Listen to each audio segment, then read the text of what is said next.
Good morning children, Sairam. My name is Ajay Maheshwari. I am your economics teacher and a class teacher of class 12th Commerce B section. I welcome you all to the online classes of class 12th of Bhagirathi Vidyalaya. First, I would like to congratulate to all my dear students who have been promoted from class 11 to class 12. So today I am going to start with my online class with a short introduction of the syllabus of economics for the academic session 2020 to 2021. With this first slide, you are watching the syllabus of economics. You guys must be aware the entire syllabus is divided into three parts. The first part is your introductory macroeconomics, which has 5 units and it contains a weightage of 40 marks. Now part B is your Indian economic development. This is your second book, and there are 3 units with this book, which again contains a weightage of 40 marks. Now part C is for your project work, which contains a weightage of 20 marks, in which you have to make one project file from any of a topic of your syllabus, which contains of 12 marks, whereas the rest 8 marks is for your viva voice, in which any of your external examiner comes from any other school which has been appointed by the CBSE, and it checks all your project file as well as take the viva voice of the syllabus of economics. So now I am going to start my lecture with my first book, that is part A, Introductory Macroeconomics. This is my first video and I am going to start first with my macroeconomics book.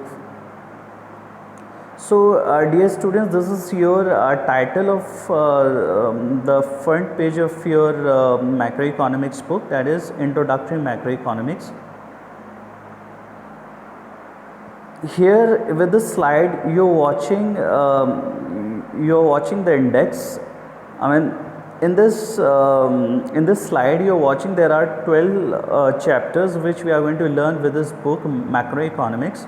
Now chapter number 1 to 4, like introduction, some basic concepts of macroeconomics, national income and related aggregates, and method of calculating national income. This 4th chapter covers in the first unit, that is calculation of national income and related aggregates, which contains a weightage of 10 marks. So I am going to start my lecture with a short introduction of economics. I mean, I have already explained you in class 11th also the concept of economics. So my dear students, the science of economics was taken birth with the publication of Adam Smith, an inquiry into the nature and causes of wealth of nation, in the year 1776. I mean, Adam Smith has published a book, The Wealth of an inquiry into the nature and causes of wealth of nation, which was published in the year 1776, and since then we are learning the economics. So Adam Smith was known as the founding father of economics. So here now let's see with the slide, the word economics is derived from the two Greek word. First one is okoi and second is nemen, I mean nomos, whereas okoi means a house and nomos means a management. So therefore the word economics was used to mean home management with limited funds available in the most economic manner possible. So with this explanation we further study the definition of economics. So economics, my dear students, economics is a subject matter that focuses on the rational management of scarce resources in a manner such that at the micro level an individual consumer can attain an equilibrium position, whereas an individual producer can maximize his profit, whereas at macro level a country is to attain the highest GDP growth and social welfare. So economics is basically the study of how an individual and society chooses the use of scarce resources that nature and previous generations have provided. It is the study of economic problems. Wants are motive for the economic activity. Wants leads to efforts and which leads to satisfaction. I already explained you the economic problems. So, my dear students, there are three economic problems. The first is human wants are very unlimited, and second we have scarcity of resources, and resources have an alternative uses. These are the three economic problems. We guys have already learned briefly with the same in class 11.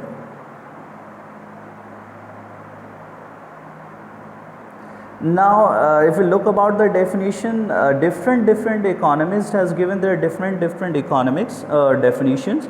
Like first, the Adam Smith has given the definition of wealth, whereas the Marshall has given the welfare definitions, whereas Robbins has given the scarcity definition, and at last Paul Samuelson gives the growth of definition.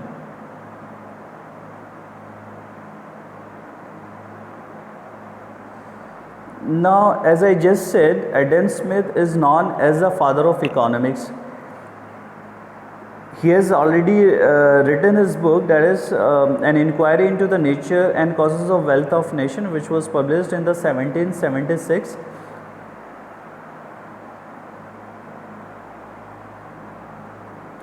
Now, let's talk about further with the branches of economics.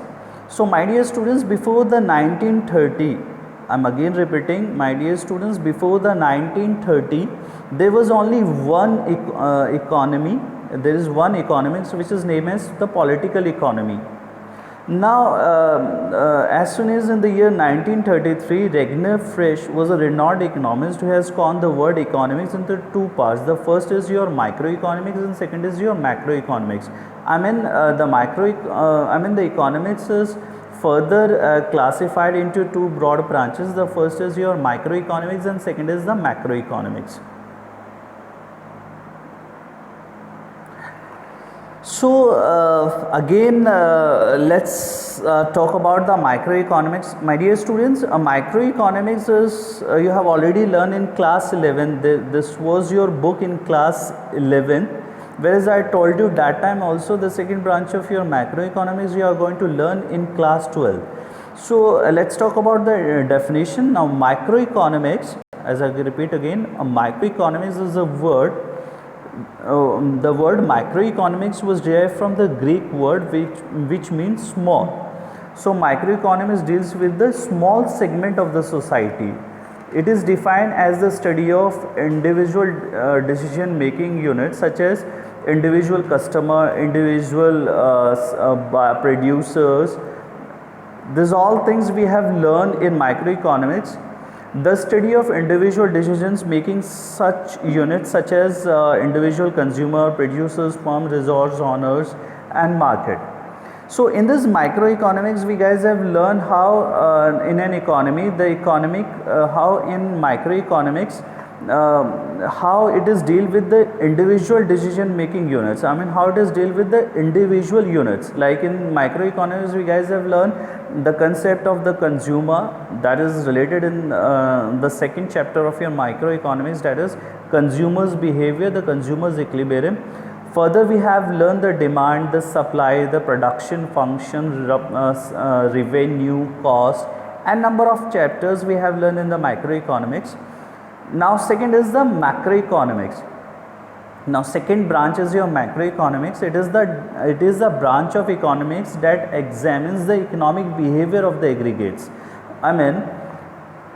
In macroeconomics we are going to learn the economy of all the country as a whole. We are not going to learn here with an individual customer, an individual consumer, an individual producer, the behavior of production, whatever. We are in microeconomics we have learned for an individual units, but in macroeconomics we guys are learning for the economy of a country as a whole. In this macroeconomics we are going to learn the country's economic issues related with, like it is again I am repeating, the word macroeconomics was derived from the Greek word makros, which means large. It deals with the aggregative economics. It is defined as the study of overall economic phenomena such as the problem of unemployment, inflation, GDP, savings, aggregate of consumption, aggregate demand, aggregate supply, investment, etc. It is also known as the theory of income and employment, since its major subject matter deals with the determination of income and employment. So this is the definition we guys have learned. Now, as I just explained you, you're just watching here the definition. Macroeconomics deals with the total or aggregate level of output, aggregate level of consumption. Now, aggregate means the total level of consumption, the total level of consumption of the entire peoples who are living in a country. Like in a country, the total population living is 130 crores. Now we are going to learn the consumption of the entire peoples living in a country, the level of output, I mean the total number of output, what the 1 crore 30 lakhs of peoples are demanding. So this we are going to learn with this macroeconomics. So the down you are watching, macroeconomics is taken from the Greek word macros, which means large. It is a branch of economic dealings with the performance, structure, behavior and the decision making of an economy as a whole, rather than the individual market. Now let's talk about the importance of macroeconomics. I mean how the macroeconomics is used in the various aspects of our life. So my dear students, it has emerged as the most challenging branches of economics. The importance of macroeconomics can be better understood with the following points. Now first point says it gives an overall view of growing complexities of an economy, and it provides a powerful tools to explain the working of complex system. I mean it will explain you the growing complexities of an economy. I mean what are the economic problems, what are the economic issues prevailing in a country, and how to get rid of them. I mean what are the powerful tools to solve out that economic problems. This we are going to learn in macroeconomics. Now the second point is it helps in analyzing the reasons of economic fluctuations and provides remedies. I mean it helps us in analyzing the economic problems. What are the economic problems and what are the reasons behind of prevailing it? Like why there is a massive unemployment prevailing in a country, why the GDP of a country is going enough less, and why the country's export and import is not increasing, why the condition of our economy is going worse. So these are the basic things we are going to learn with this macroeconomics, and it is very helpful in providing the remedies also for that. So it provides the basic and logical framework for formulating appropriate economic policies to direct and regulate economy towards the desirable goals. I mean it once we find out the economic problems, the reasons, it gives us the powerful remedies also to sort out that problem. So it with this way we are going to learn that it is really help in understanding the functioning of a complicated modern economic structure. It helps to achieve the goal of economic growth, a high GDP level and high level of employment. So these things we can achieve with this macroeconomics. It analyzes the force which determines economic growth of a country and explain how to reach the highest state of economic growth and sustain it. So the main motive here is we are going to learn the economic problems of all the countries as a whole. We are not going to learn for an individual decision making units. Now let us move further. Now with this slide we are going to learn the difference between the micro as well as the macro level. So definition I just explained, it is the word microeconomics is taken from the Greek word mikros, which means small. In this we are going to learn the economic problems, the economic activities related with an individual and small group of individuals, whereas in macroeconomics we are learning where we studies the economy as a whole and not a single unit, but a combination of all. Next is the concern. Microeconomics is particularly concerned with household firms and industries, whereas the macroeconomics is concerned with the general price level, output, national income, unemployment, and poverty, and number of economic problems. I mean, it is not related with a single person, but it is related with the entire country. Like if we are talking about unemployment, it is not related with it that a particular person is left employed, but it in macroeconomics we will studied about the total number of unemployed persons who are living in a country. It tells about the total scenario of unemployment persons living in a country. So now the objective says that in macroeconomics we are related with an individual objectives, like how to maximize the utility in consumer's equilibrium. We have learned how a consumer can maximize his equilibrium position.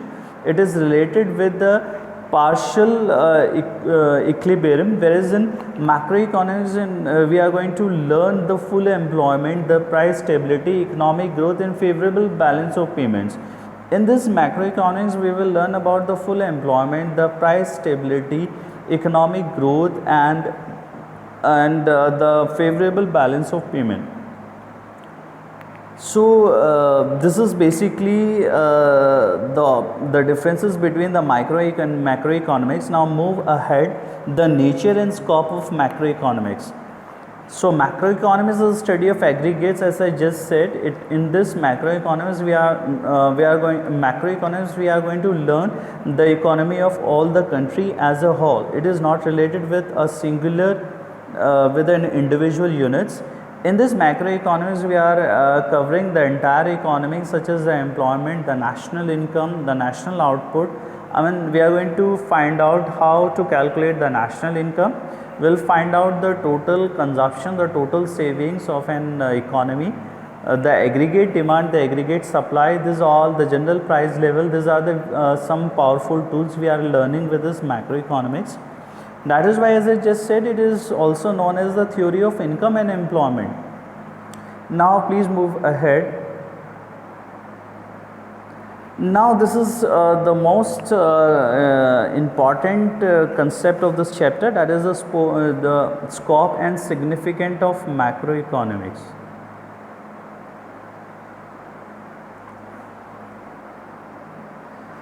Scope of macroeconomics refers to the field of study. I mean, in macroeconomics we are going to learn the field of study of area of study of macroeconomics. It includes the following leading issues, which is obviously accordance with the syllabus of the CBSE for the class 12 standard. The first is estimation of the national income and related aggregates. So my dear students, macroeconomics starts with the concept of national income. It deals with the definition and determination of national income and its related aggregates, such as GDP as well as NDP of an economy. I mean, in this macroeconomics we are learning what is the domestic income, how to calculate the national income, what is the factor income, what is the transferable income, what is the net factor income from abroad, what is you can say the NDPFC, and NPFC. These all aggregates you are going to learn in macroeconomics. Scope explains you what we have in macroeconomics. I mean, what we are going to learn in macroeconomics and how it is helpful for the country or to sustain a good economic growth of a country. Now second is the theory of employment.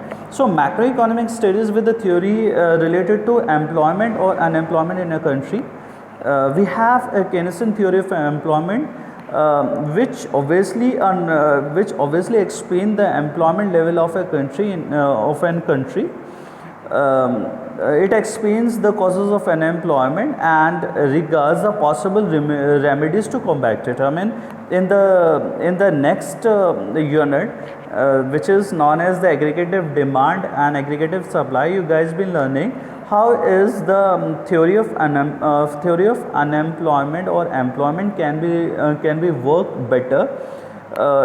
In aggregate demand and aggregate supply, you guys will be learning the total value of final goods and services that an economy is demanding, as well as the total money value of final goods and services that a producer are supplying into the market. So if there is an excess demand and if there is a deficient demand, how we can control the excess demand and deficient demand in an economy.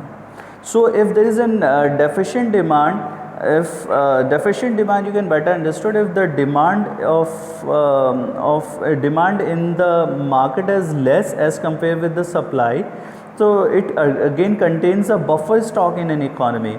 So in order to if aggregate supply is more than aggregate supply, it shows an unequilibrium level of income in an economy. So in order to attain the equilibrium level, country has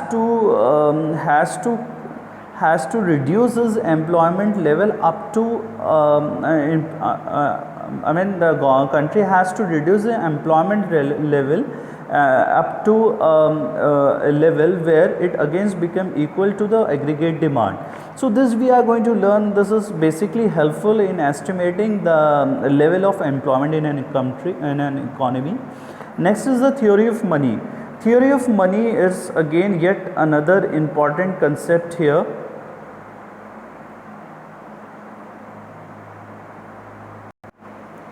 So theory of money, in this macroeconomics we have learned the money creation of money or creation of credit in an economy.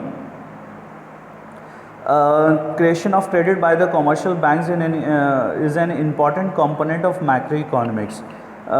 You guys must be knowing there are n number of banks who are working in a country. All commercial banks like PNB Bank, State Bank of India, UCO Bank, OBC Bank, n number of banks are working, and there is one central bank in a country. In India there is RBI, which is known as the central bank of a country. So in the macroeconomics we are learning how the money creation is being created in an economy. Commercial banks are used to create the money creation in an economy, whereas RBI is printing the entire paper or currency notes in a country. So we are going to learn this in macroeconomics also, the creation of money as well as the role of the RBI. The RBI is basically an apex bank which controls, regulates, operates the entire banking and monetary structure of country. So this we are going to learn with this macroeconomics. Now theory of the general price level, that is inflation and deflationary gap. As I just said, microeconomics is related with the partial economies, whereas in macroeconomics is related with the general price level. So if there is an excess demand, it gives the rise to the inflationary gap, but if it is a deficient demand, it gives the rise to the deflationary gap. So it is all just because of the macroeconomics we can sort out that problem, and we can always give a powerful remedies to control the inflationary and deflationary gap in an economy. So next is the role of the government or government budget. So macroeconomic studies how government budget impacts the level of economic activity in an economy. So just to you can see maintain the economic activity in a well and smooth way, the government is obviously is presenting the government budget every year. It gives the strategy or the agenda of a government to collect the various revenues from the economy and to spend it in the various issues or the various activities in an economy. So if you talk about the government budget is being prepared by by Honorable Finance Minister of a country, and it is also the best way to understand the concept of macroeconomics. That's we have learned with this one.